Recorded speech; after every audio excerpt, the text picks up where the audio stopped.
Full Moon sale ಬೆಳಗ್ಗೆ 9 ಗಂಟೆಯಿಂದ ರಾತ್ರಿ 12 ಗಂಟೆವರೆಗೆ ಆಗಸ್ಟ್ 28 ಒಂದು ದಿನಕ್ಕೆ ಮಾತ್ರ.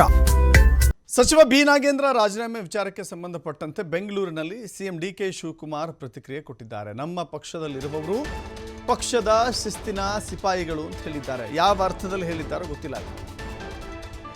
ಸಚಿವ ಬಿ ನಾಗೇಂದ್ರ ರಾಜೀನಾಮೆ ಕೊಡ್ತಾರಾ ಅಂತ ಹೇಳಿ ಮುಖ್ಯಮಂತ್ರಿಗಳಿಗೆ ಪ್ರಶ್ನೆ ಎದುರಾಯಿತು.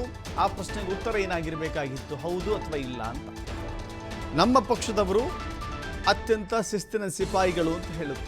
ಅದು ಶಾಸಕರೇ ಆಗಿರಲಿ, ಸಚಿವರೇ ಆಗಿರಲಿ, ಶಿಸ್ತಿನ ಸಿಪಾಯಿಗಳು. ಈವನ್ MLA, ಮಂತ್ರಿ, ಕಾರ್ಯಕರ್ತರು ಶಿಸ್ತಿನಿಂದಿದ್ದಾರೆ ಅಂತ.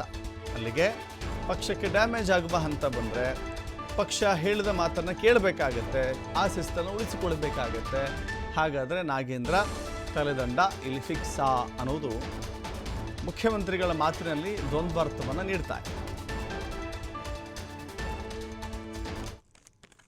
ಇರ್ಬೋದು, ಎಲ್ಲರೂ ಕೂಡ ಪಕ್ಷದ ಶಿಸ್ತಿನ ಸಿಪಾಯಿಗಳು. All those either is a worker or a MLA or a minister, all of them are very disciplined soldiers. That is what I can tell. ಯಾರು ಮಂತ್ರಿ ಇರ್ಬೋದು, ಎಲ್ಲರೂ ಕೂಡ ಪಕ್ಷದ ಶಿಸ್ತಿನ ಸಿಪಾಯಿಗಳು.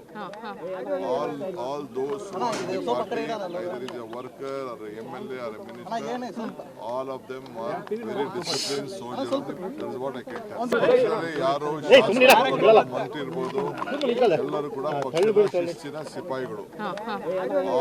All those either is a worker or a MLA or a minister, all of them are very disciplined soldiers. That is what I can tell. ಯಾರು ಮಂತ್ರಿ ಇರ್ಬೋದು, ಎಲ್ಲರೂ ಕೂಡ ಪಕ್ಷದ ಶಿಸ್ತಿನ ಸಿಪಾಯಿ.